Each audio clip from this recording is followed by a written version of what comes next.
கிறிஸ்துவில் அன்பானவர்களே, இயேசு கிறிஸ்துவின் நாமத்திலே உங்களை வாழ்த்துகிறேன். இன்றைய அனுதின உணவிலே கர்த்தர் நமக்கு கொடுக்கிற வார்த்தை நீதிமொழிகள் 11 2வது வார்த்தை. அகந்தை வந்தால் லட்சையும் வரும், தாழ்ந்த சிந்தையுள்ளவர்களிடத்தில் ஞானம் உண்டு. எவ்வளோ அழகான ஒரு அறிவுரை பார்த்தீங்களா? அகந்தை வந்தால் லட்சையும் வரும். லட்சைனா திமிரு, அகந்தைனா ஆணவம். இந்த அகந்தை என்னன்னு கேட்டிங்கன்னா, கொஞ்சம் அதாவது நாம் ரொம்ப கஷ்டப்பட்டுட்டு இருப்போம், ரொம்ப பாடுபட்டுக்கிட்டு இருப்போம். நமக்கு ஒரு நல்வழிப்படுத்துறதுக்காக ஆண்டவர் ஏதோ ஒரு வழியில் நம்ம ஆண்டவர் தெரிஞ்சுக்கிட்டு ஒரு நல்ல ஒரு வழிக்கு நமக்கு ஒரு நல்ல ஒரு தொழில் அமைஞ்சிருது, நமக்கு ஒரு நிரந்தர வருமானம் கைக்கு வந்துடுதுன்னு வச்சுங்களேன். உடனே நமக்குள்ள ஒரு அகந்தை வந்துடும். நான் ரெகுலராக சம்பாதிக்கிறேன், நான் ஒரு அரசு ஊழியர், அல்லது நான் பெரிய பணக்காரன், என்னிடத்துல இவ்வளோ சொத்து இருக்குது, எனக்கு இணையாக நீங்களாம் உட்காந்து பேசுகிறீங்களா அப்படின்னு மற்றவர்களை பார்த்து ஏளனம் பேசுகிறது, மற்றவர்களை பார்த்து அவமானப்படுத்துவது. நாம் ஒரு வேலையை செஞ்சுக்கிட்டு இருப்போம், ரொம்ப கீழ்ப்படிதலாக இருந்திருப்போம், மற்றவர்களை பார்த்து நம்ம ரொம்ப பணிவாக நடந்திருப்போம். ஆனால் கொஞ்சம் பணம் வந்த உடனே, கொஞ்சம் ஐஸ்வர்யம் வந்த உடனே அது அப்படியே மாறி கொஞ்சம் திமிரும் தெனாவட்டும் வந்துடும். அப்போ இந்த அகந்தை நமக்குள்ளே வந்துட்டாவே திமிரு வந்துடும்.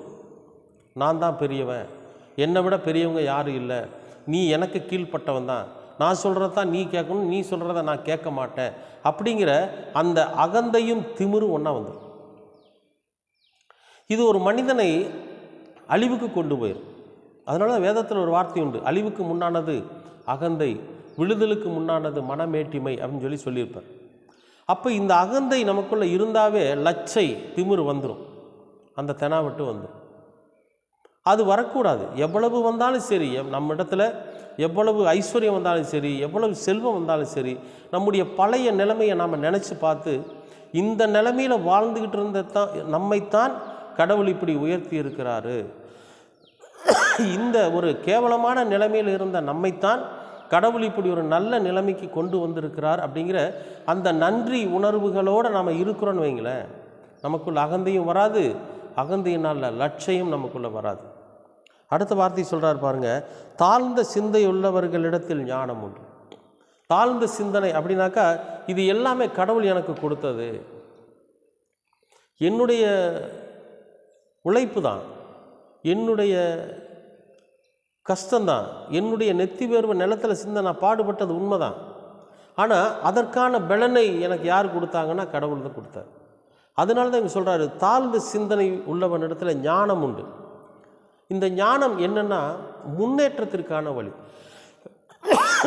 அடுத்து என்ன செய்யலாம், அடுத்தது நம்முடைய நகர்வு எப்படிப்பட்டதாக இருக்கும், இந்த நிலைமையிலிருந்து தாழ்ந்த நிலைமையிலிருந்து நம்மளை இந்த அளவுக்கு கொண்டு வந்துட்டார் ஆண்டவர், இனி அதுக்கு அடுத்த நிலைக்கு போகிறதுக்கு நாம் என்ன பண்ணலாம், என்ன முயற்சி எடுக்கலாம், எந்த மாதிரி உழைப்பை நாம் இதில் முதலீடு பண்ணலாம் அப்படிங்கிற அந்த நிலைக்கு நாம் போகணும். அது போகணுன்னா நமக்கு ஞானம் வேணும். இந்த ஞானம் நமக்கு வேணும்னா நமக்குள்ள தாழ்மை இருக்கணும். எனக்கெல்லாம் தெரியும், நான் பார்த்துக்கிறேன், என்னால் முடியாதது ஒன்றும் கிடையாது, சாதாரணமாக இருந்தோம் நான் இந்த அளவுக்கு உயர்ந்திருக்கிறேன்னா அதுக்கு யார் காரணம், நான் தான் காரணம், என்னுடைய உழைப்பு தான் காரணம் அப்படிங்கிற அந்த மேட்டிமை அகந்தை இருந்துச்சுன்னா நமக்கு லட்சை திமிரு வந்துடும். திமிரு வந்துச்சுன்னா நம்ம வீழ்ந்து போயிடும். அப்போ எவ்வளவு தான் நமக்குள்ளே வந்தாலும் ஒரு தாழ்மையான உணர்வு நமக்குள்ளே இருக்கிறப்போ நமக்குள்ள ஞானம் இருக்குமா. அது எதுவாக இருந்தாலும் சரி, நாம் தொழிலாக இருந்தாலும் சரி, வியாபாரமாக இருந்தாலும் சரி, ஊழியமாக இருந்தாலும் சரி, மற்ற எந்த காரியமாக இருந்தாலும் சரி, நமக்குள்ளே தாழ்மை இருக்குமானால் அடுத்த கட்டத்திற்கான அடுத்த முன்னேற்றத்திற்கான ஞானம் நமக்குள்ளே இருக்கும். கர்த்தர் அந்த ஞானத்தை கொடுப்பார். அன்பானவர்களே, நான் தான் பெரியவங்கிற மேட்டுமை நமக்குள்ளே இருந்துச்சுன்னா தயவு செஞ்சு இன்றைக்கு அதை எடுத்து போட்டுருங்க. நம்மிடத்தில் இருக்கிற எல்லாமே நம்முடைய உழைப்பு தான், நம்முடைய கடினமான உழைப்பில் தான் நாம் அதை சம்பாதிச்சோம். ஆனால் அந்த உழைப்பை நமக்கு ஆரோக்கியமாக கொடுத்தது ஆண்டவர். அதற்கான ஞானத்தை கொடுத்ததும் ஆண்டவர். நம்ம வழியில் பிரயாணமாக போகிறோம், பத்திரமா அந்த இடத்துக்கு போய் சேரும்போது நமக்கு நான் தான் வண்டியை நல்ல நிதானமாக ஓட்டிகிட்டு வந்தேன்னு சொல்கிறத விட கடவுள் நமக்கு முன்னும் பின்னும் இடம் வளமாக பாதுகாப்பாக வந்திருக்கிறாருங்கிறத நம்ம உணரணும். பிரியமானவர்களே, எப்பொழுதெல்லாம் நாம் நம்மை தாழ்த்துகிறோமோ அப்பொழுதெல்லாம் அடுத்த கட்டத்தின் முன்னேற்றத்திற்கான ஞானத்தை நாம் பெற்றுக்கொள்ள முடியும். இது சாதாரணமான விஷயந்தான். அப்படி ஒன்றும் மேட்டிமையினால் நம்ம எதையும் சம்பாதிச்சிட போகிறதில்ல, இழந்து தான் போவோம். இன்றைக்கி நிறைய ஊழியக்காரர் கூட ரொம்ப தாழ்வான நிலைமையிலிருந்து இந்த ஊழியத்துக்கு ஓரளவுக்கு அவருடைய சம்பாத்தியம் அதிகமாக அதிகமாக அதிகமாக மற்ற எல்லா ஊழியக்காரரையும் குறை சொல்ல ஆரம்பிச்சிருவாங்க. நான் தான் ஆண்டவர்கிட்ட நேராக பேசுகிறேன், நான் தான் என்னை கொண்டு தான் கடவுள் அற்புதத்தை செய்கிறாரு அப்படிங்கிற அந்த அகந்தை அவங்களுக்குள்ளே வந்துடும். அது வரக்கூடாது. அப்போ அந்த லெவலோட ஆண்டவர் அவங்கள நிறுத்திடுவார். எப்பொழுதெல்லாம் நாம் கர்த்தரோட சமூகத்தில் தாழ்மையாய் இந்த ஊழியத்தை செய்கிறோமோ அப்பொழுதெல்லாம் அடுத்த கட்டத்திற்குண்டான முன்னேற்றத்தை கர்த்தர் நமக்கு தந்துகிட்டே இருப்பார். நீங்கள் எதிர்வாக இருந்தாலும் சரி. அன்பானவர்களே, எல்லாம் அவர் கொடுத்தது, எல்லாம் அவரிடத்திலிருந்து பெற்றுக்கொண்டது அப்படிங்கிற நான் ஒன்றும் இல்லை, நான் தூசியும் குப்பையுமானவன் அப்படிங்கிற அந்த தாழ்மை நமக்குள்ளே இருந்துச்சுன்னா நமக்கு ஞானம் இருக்கும், முன்னேற்றம் இருக்கும், வாழ்க்கையில் நாம் சாதிக்க முடியும். ஆண்டவர்கிட்ட சொல்லுவோமா? அன்பின் பரலோக தெய்வமே, உமக்கு ஸ்தோத்திரம். இந்த காலை நேரத்தில் முடி சமூகத்தில் நாங்கள் கண்களை மூடி ஜெபிக்கும்படியாய் நீர் கொடுத்த இந்த ஒரு சில நிமிடங்களுக்காக நன்றி.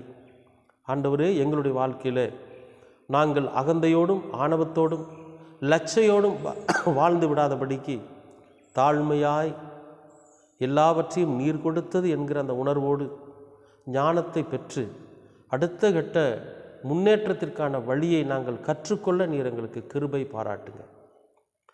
நாங்கள் காத்திருக்கிறோம், நீர் எங்களை பயன்படுத்தும். இயேசு கிறிஸ்துவின் வழியாய் கேட்கிறோம் நல்ல பிதாவே. ஆமேன், ஆமேன், ஆமேன்.